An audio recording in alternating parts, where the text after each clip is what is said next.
Hello and welcome to Broadsword Wargaming. My name is Oliver, and in this video I'm going to be checking out 3 different terrain sets by Battle Systems. If you're not yet familiar with them, Battle Systems creates what can best be described as a board in a box. Their terrain sets are designed for a wide range of 28 to 35mm scale miniature games and RPGs. What makes them stand out is their modular design, flat-packed format, and high-quality, high-density card construction. One of the best parts is they come fully printed in vibrant colours, full colour on both sides, so there is no painting necessary. Now, back in October 2024, Kira and I reviewed their board game Maladum, which featured some of their dungeon terrain. That video has since clocked over 85,000 views, sparking plenty of interest in Battle Systems offerings. Inspired by that response, I wanted to explore more of their terrain sets and see just how well they work for a variety of other games.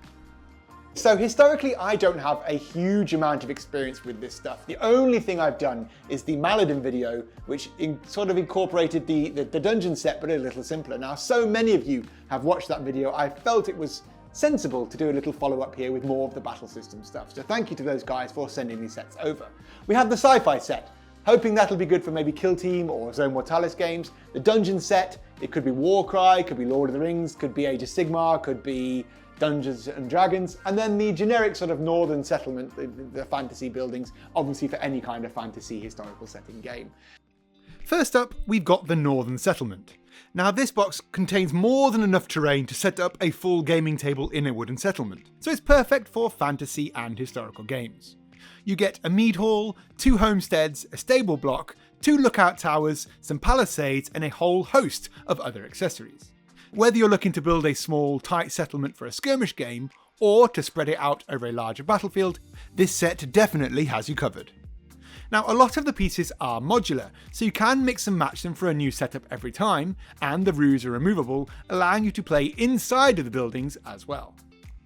When I first opened the set, I have to admit I was a bit overwhelmed by the sheer number of sheets, but after following a few of the online tutorials for the simpler buildings, things really started to fall into place. It took me some time, and I had to rewatch a few parts of some of the tutorials as they weren't completely clear at first, and during assembly I ran into some fitting issues. I accidentally broke a couple of the pieces, but looking back, this could have easily been avoided by carefully trimming the slots with a hobby knife where necessary. Do make sure you have one on hand for your building process. Even though this set is modular, you will need to assemble certain parts in specific ways to get those core buildings together first. You can't kind of just go willy-nilly, I suppose, unless you have more experience with it, otherwise you won't end up with all of the bits on the pictures. Once you dive in, it does all start to click, and you can add whatever features you want to make it your own. As you can see, there are a whole ton of accessories here, from tables, beds, chairs, weapons racks, anything you might need to fill out a board if you're playing something more detailed like D&D. I'm just going to put together a quick table. One note, I didn't put the longhouse together just because I felt I'd kind of shown enough of the process here. Once it's all together, I have to say it was very good, and I was quite impressed. I'm not someone who would normally go for this kind of cardboard terrain setup, but Games Workshop sort of opened the flood doors for this when they did the Kill Team starter set recently, and were I to play something like Skyrim or a different kind of more intricate fantasy game, this stuff would be absolutely ideal. And here is a recommendation for you. I've had this board set up upstairs whilst assembling in the shop, which I share with the studio space, and every customer or player that has come in has gone, wow, I think I want a set of that. Genuinely, it's really, really good, and it's been very well received by everybody who has seen it. It's gone together really easily. It was an easy enough process and gives me a full board of terrain pretty simply. One last thing to note is the scale. There is a little Lord of the Rings model and a large Warcry model, as well as an AOS thing. Now, this probably suits the more human-sized stuff, but AOS guys, it should be massive anyway. Next up, let's take a look at the Fantasy Dungeon set. If you've seen the Maladum video, I'm sure you'll recognise some of these pieces already. Now, this box has everything you need to create a multi-level dungeon or castle ruin, perfect for fantasy miniature games and RPGs. You get both intact and ruined walls, a bunch of scatter terrain to really set the scene, and a wide variety of interactive dungeon furniture. This set is fully modular, so again you can assemble it however you like for a different setup each time. Plus, you could, if you wish, expand the dungeon with other sets from the battle system's range. This one was a totally different experience compared to the village set.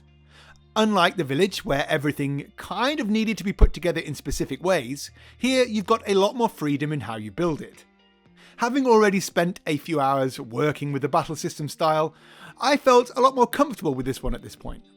Now, there are some parts designed to work in tandem with others, but the tutorials let you know which ones they are and how they work together.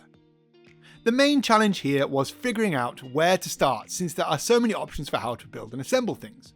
Luckily, there's a tutorial to help for that too, and I followed it for maybe the first half. After that, I felt confident enough to go off on my own and do my own thing. The box front and back offers a lot of inspiration, and although my build might not have been optimal, I do love how it turned out anyway. I kind of wanted to include the cool bridges and create multiple access points, so I ended up imagining a sort of fun castle raid scenario from something like Baldur's Gate. Now, this one was definitely easier than the village set, and after just one go, I think I'd feel pretty comfortable doing whatever I want with it for the next build round. This board was much easier to flat pack into a box and store on a shelf, which is especially useful if you're short on space. One question I had though was about its durability. Would this really hold up over time? Curious, I reached out to Battle Systems directly.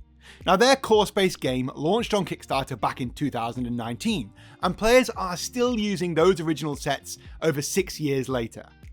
In fact, the same sets have been used repeatedly on their expo stands since then, so yes, it definitely seems like it does stand the test of time.